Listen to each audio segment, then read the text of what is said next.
Bruce, let me start with UCLA firing Jim Mora. Why now?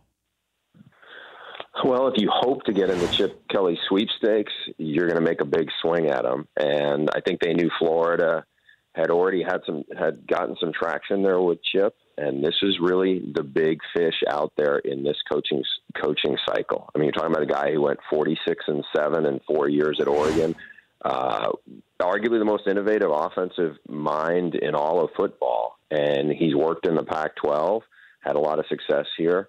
So I think that's the chance to say, hey, what's the one thing we can do that can really put a real scare into our arch rival USC, and that's go get Chip Kelly. Do you think it felt like it was a fait accompli that Mora was going to be fired at the end of the year? But if UCLA beats USC, they're not firing Jim Mora, are they? If this same scenario presents itself, that Florida is, up on Chip Kelly's doorstep in New Hampshire. Yeah, I think that's very hard to do. You fire him after he beats the arch rival, and by the way, he'd beaten him 3 years in his first 3 years there. So I think that's a hard sell. Then maybe you look at it and go, okay, well, going forward, he's got to change his defensive staff because they've been awful on the defensive side of the ball, or make some adjustments there. But in this case, again, this is such a big move for them to make, and we're talking about a school that doesn't really throw around that much money, and they're going to have to pay him Jim Mora. They're going to have to pay him over $12 million. The other big plus with Chip Kelly here is you're getting such a big value coach if you can get him where he's already getting paid so much money by the San Francisco 49ers that it mitigates a lot of the costs that it would come onto you on the front end of it. How does Florida go to Chip Kelly's house in New Hampshire and not come back with Chip Kelly? Dan, I was told this by a source that they were not expected. It was never part of the plan that he was going to be on the plane coming back. This wasn't the first meeting that they had with Kelly, but I think he wants to do things. He's not going to. This is going to be his last, big move, part of his career, and I think he wants to really get this sorted out 100% in his head before he makes his decision. It's going to be on his time. And so I think he wants to be 100% on it. And look, I think he knows Florida is a great job. You have a huge recruiting pool. You have good resources. You have a program that's won national titles with multiple coaches. The question is it the most comfortable fit for him? I think there's some other big SEC jobs that, quite honestly, I don't think Chip Kelly would want any part of, either because of the leadership, on top of them that he wouldn't be comfortable with, or just the fishbowl quality of it. Florida doesn't have as much of that fishbowl quality. And from everything I had heard coming out of this meeting, that both sides felt it went very well.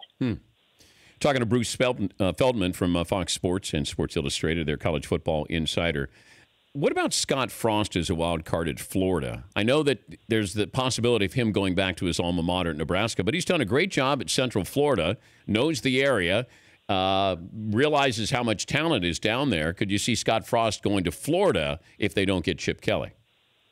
I could. I mean, look, keep in mind, Florida has been dismal on offense for a long time. It's been about 8 years. And they've had like a 7 or 8 year stretch where they've ranked about 85th or worse, and it's been much worse than that. And Scott Frost, Chip Kelly disciple, as you said, he took over a program that was awful at UCF. They had won 0 games, and they were basically dead last in the whole country in offense, and now they're number 1 in the country in offense. So, if you don't get Chip Kelly, the one question with Scott Frost, and I think it's certainly relevant with UF, is you have a guy who's only been a head coach for less than 2 years. He's done exceptionally well, but when you're at Florida, when it's gone wrong on the coaching hires, it went wrong when they brought in Ron Zook. He had never been a head coach. It did not go well with Will Muschamp. He had never been a head coach, and it didn't. There was some good and some bad, but just on handling the big stage did not work out for Jim McElwain, and he didn't have a ton of head coaching experience. Give me what is the reality of Tennessee opening? Of who they can get? Yeah, because John Gruden, it feels like it's sort of floating out there and in rumor land. Can they land John Gruden? I think it's wishful.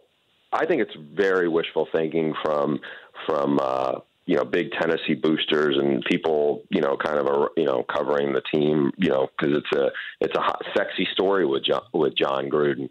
I mean, the reality with John Gruden is he is making a fortune now for doing Monday Night Football and all the endorsements he has attached to it. Yeah. He's making more than almost any coach in the country is now.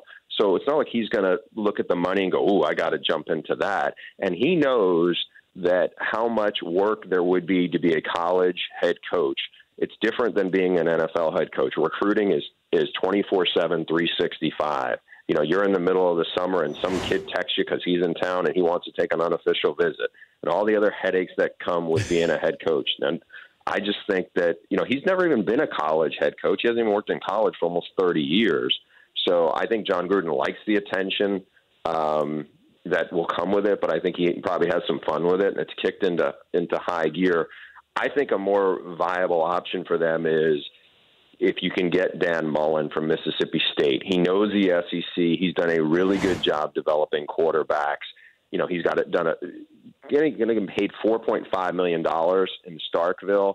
I think Tennessee could take him up 6.5 there. You have a better chance to win a national title in Knoxville, in the SEC East than you do in Starkville in the SEC West, which is the toughest job to win at. The question is going to be, does he really want to leave?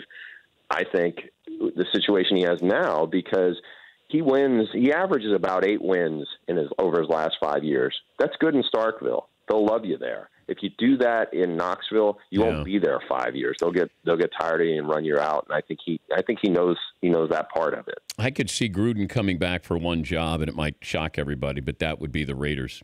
But we'll keep an eye on it. He's keeping his name out there, or his agent is. Baker Mayfield, with what happened on the sidelines against Kansas, and how this affects Heisman voters.